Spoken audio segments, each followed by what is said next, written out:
The floor is yours.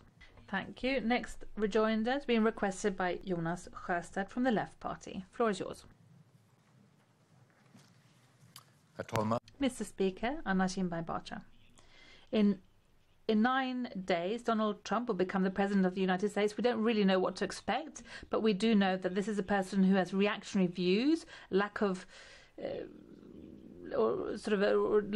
taking action, which is a rather difficult situation. He's racist and misogynist.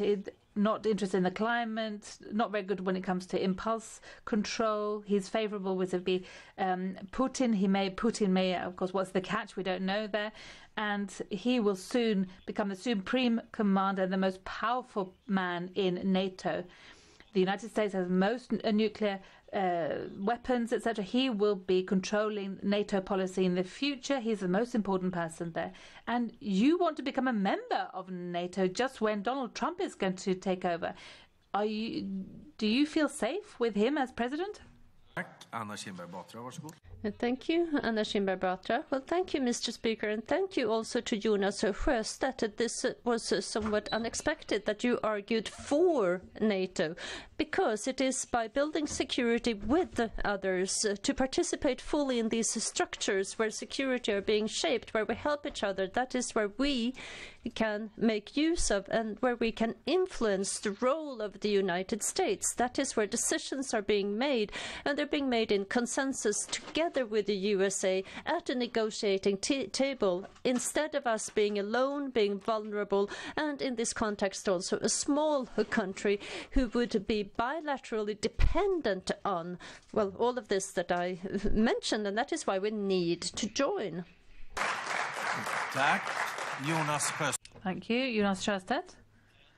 No, Anna Kinberg Batra, Iceland and New Zealand don't have the same amount of power in NATO. The United States make the decisions, and Donald Trump become the supreme commander. You refuse to answer the question of whether you have any faith in his security policy, and then you want to become a member of NATO.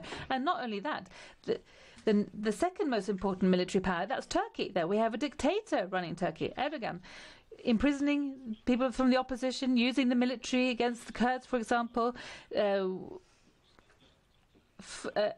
autocratic, etc. Politician, and you want to be linked to you and link our security policy to these people, because of course it all goes in two ways in a military alliance. You refuse to answer the question whether you have any faith in his security policy. Okay, but what about Erdogan's security policy? Do you have any faith in that? Anna Kinberg Batra. Well, thank you, Mr. Speaker. No one in this chamber knows anything about what the future US government will do and how they will act, but we need to monitor that situation closely, and that's the only thing we can do. Let us instead look at what we have closer to us, the neighbour Estonia. I just met Kersti Kaljulaid, who just took a position as Prime Minister just before Christmas, and they look at the eastern border that we share, the EU border, the NATO border, and they would not just be there and trust tweets, for example, if Russian aggression was to increase.